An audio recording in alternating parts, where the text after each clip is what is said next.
This is perhaps my favorite gin. This is the Terroir gin from St. Jude Spirits, based out of Alameda, California. One of the things I love about it is the notes of evergreen that exist within it. And it really, to me, defines a new type of gin of this modern kind of West Coast style. One that takes a lot of inspiration from the botanicals that exist around it, rather than just trying to emulate traditional, like London dry gins that came before. I have a special connection to this because they're from the same area where I'm from. They're based out of the East Bay of California, same place where I grew up. And despite living now across the country in New York, something about this feels homely. But I don't know anything about what St. George Spirits is all about, where the names come from, who runs it, so I hope you'll come with me and explore the history of one of America's first craft distilleries. Jorg Retires was born in the middle of World War II. He was born in the region of Alsace, an airstrip on the border that dances between Germany and France, and has been disputed between them for ages. In 1944, he was born into Germany after Nazis invaded the region a few years earlier. His father was a soldier, and with the end of sight for the war, his family hopped across the Rhine River to Freiburg am Breisgau, a city known as the gateway to the Black Forest. His father was ill from the terrible conditions in the military, and they illegally relocated to move in with Jorg's grandparents. Post-World War II, Germany was in bad shape. His parents emphasized that he and his siblings needed to find careers that made money. Despite an early interest in music and a love for playing the violin, he pursued law when it was time for university. He had no direction for careers, so this was a cop-out and a way to guarantee a job. His end goal was to hopefully get a government job and have a stable life. He received his PhD in constitutional law and got a role as a judge in the court system, which was unusual for a 28-year-old. But with a fragile government and constant changes, his role got hollow, and he eventually moved to Munich to work in internal affairs. Once there, he swapped over to the Ministry of Culture and worked for state-run clients such as the opera. Despite the advantages of being within the world of music for the arts that he owned as a child, he realized he was on the wrong side. His life was paperwork, paperwork, and more paperwork. He decided to return to academia and hopefully carve a better career path for himself, one without all that paperwork, and went to UC Berkeley in the San Francisco Bay Area. But studying in the US proved to drain him even more. This way of life, it's not going to suit him, his passion or strengths. He saw how people lived in the area and thought that would better suit what he wanted. He dropped out of college and decided to stay in Alameda County. His family thought he was crazy, but it was a cultural difference. A conversation with a waiter is what inspired him to change everything up. There was not the same stigma as there was in Germany about changing career paths in the US. Jorg looked at his childhood to try and figure out what to do next. His mother came from a family of brewers, and he grew up helping from the bottling lines to filing their taxes. They also had a small distillery, like many in the area, who operated it as a side business. Only once before did he dabble closely with distillation, getting to make an Eau-de-Vie from the plum trees they had in their yard. No one's making Eau-de-Vie, despite the massive expansion into California wines at the time in the United States. The late 70s had this new wine culture, and with his slight background into brewing, distilling, he saw a possibility. He wanted to do something physical, tactile, and with his own hands.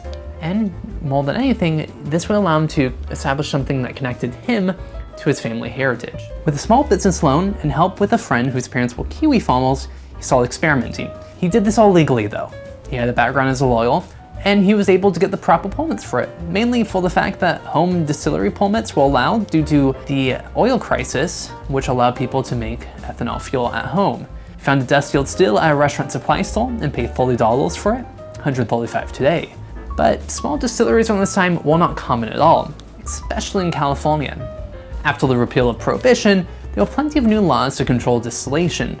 One of the major ones that stopped small distilleries was the requirement for an ATF, Bureau of Alcohol, Tobacco, and Firearms agent, on site during distillation. They needed an office on site and would have to pay the taxes the day of.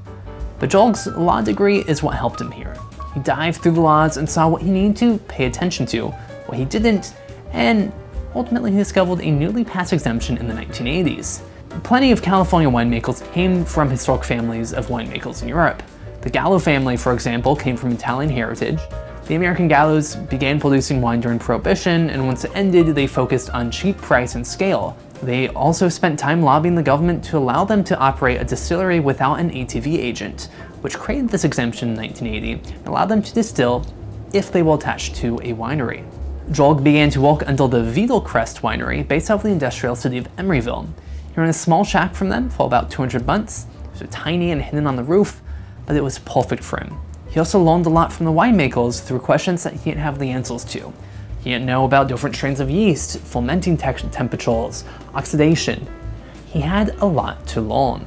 And he got lucky with a surprise phone call from a Swiss gentleman, Rudi Kobart, who wanted to join him. Jorg said that he was welcome to join, but there was no money. Rudi had just finished a program at a distillery and winemaking school, but he wanted to learn more and try. He actually brought his teacher Hans Tanner, who was the foremost specialist on Eau-de-Vie in Europe. He literally wrote the book on it. He learned and got the most cutting-edge technology and was creating really good products.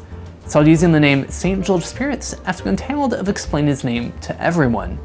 George, pretty similar. And for dinner one night, he went to a now-closed seafood restaurant, Spengler's Fresh Fish Grotto. The 128-year-old restaurant closed in 2018, unfortunately. But when he went there in the 80s, he put his name on the waiting list. The host told him, "I already got a few Georges on the list." "Oh, you look like a saint," referring to his big bushy beard. "Okay, put me down to St. George." And it just kind of stuck. St. George also happened to be the patron saint of Freiburg.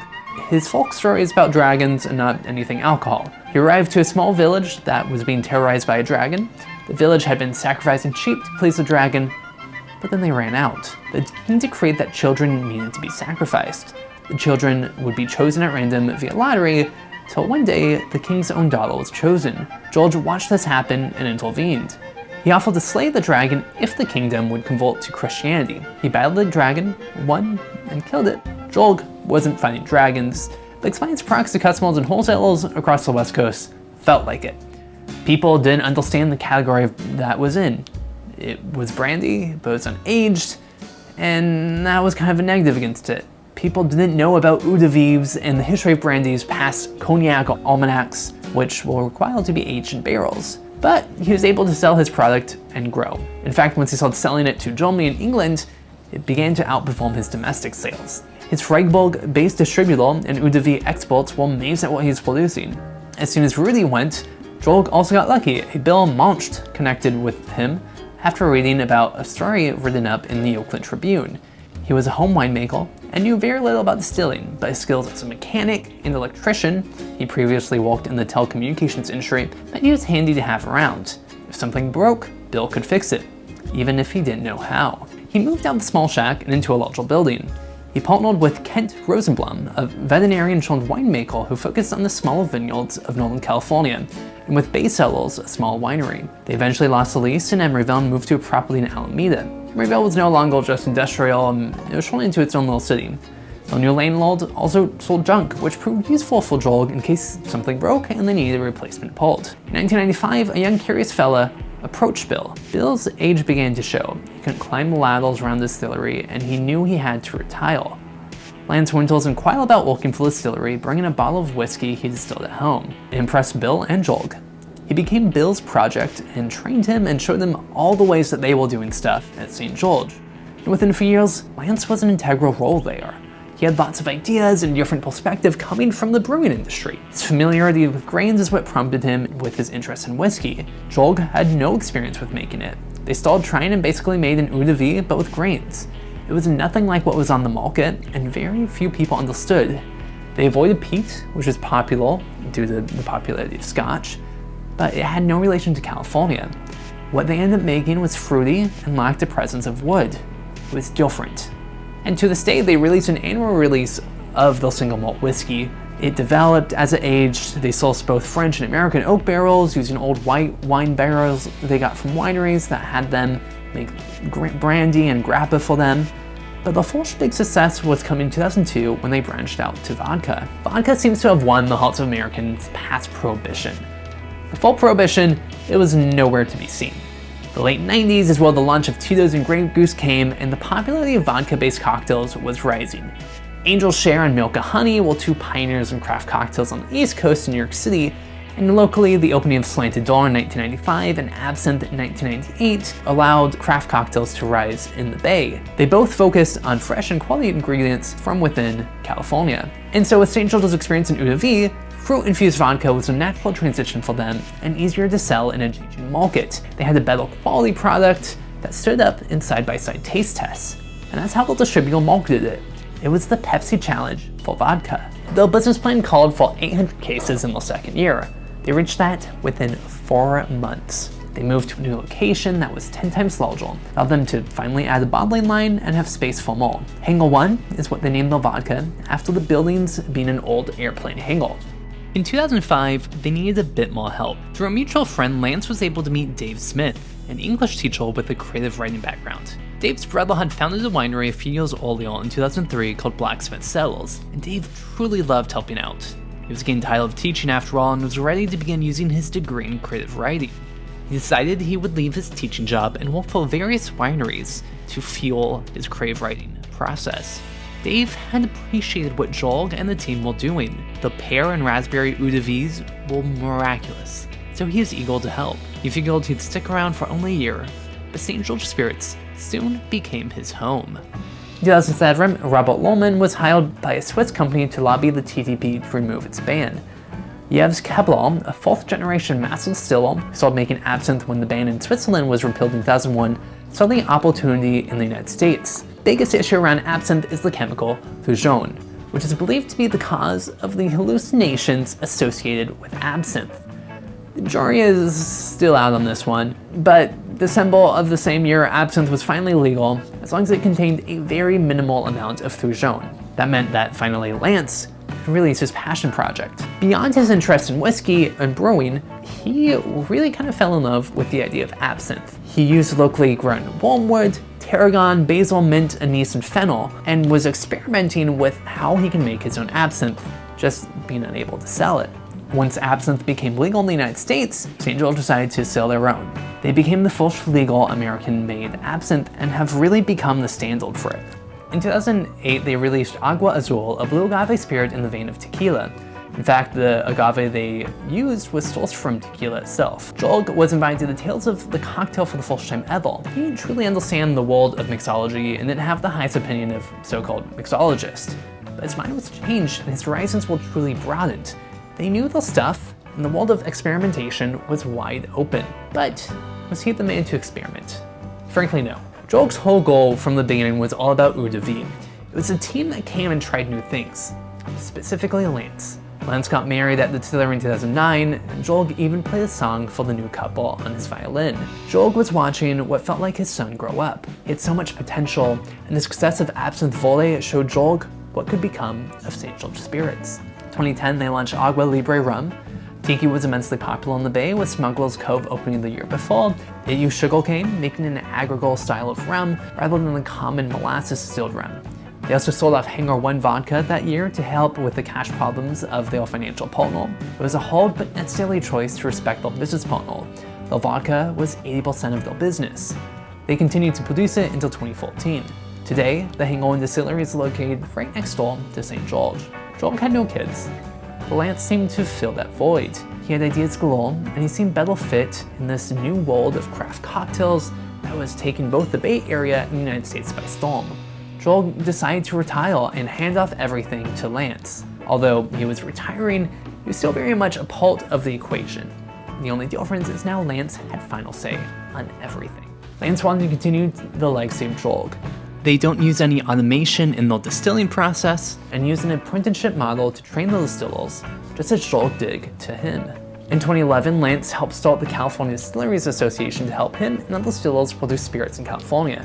They lobbied the laws that allowed for tasting rooms and distilleries, increased the maximum volume production, more flexibility in space design, and even allowed direct consumer shipping as a result of the COVID-19 pandemic. They kept expanding the product lines, adding pear brandy and liqueur and raspberry brandy liqueurs in 2013. Same year, they also released a barrel-aged version of their dry rye gin. In 2014, they released an aged version of their rum and apple brandy. 2015 marked a return to vodka, where they released 3 versions: an all-purpose vodka, a green chili vodka, and a California citrus vodka. It's a really good alternative to like a citron vodka, especially if you're making stuff like a Cosmo. They released the Barlow American Single Malt in 2016, a Japanese-inspired single malt whiskey. That same year, they also released Bruno Americano, a Campari-like aperitivo, and also discontinued the rums. 2018, they relaunched the Breaking and Entering American Whiskey, which blended Salt's whiskey from Kentucky and Tennessee with their own single malt whiskey. During the pandemic, they helped make hand sanitizer that they donated directly to first responders in the Bay Area. In 2022, they celebrated their 40-year anniversary. I truly love the ethos behind St. George. As I was saying, growing up in the Bay Area, this distillery I feel a special connection to.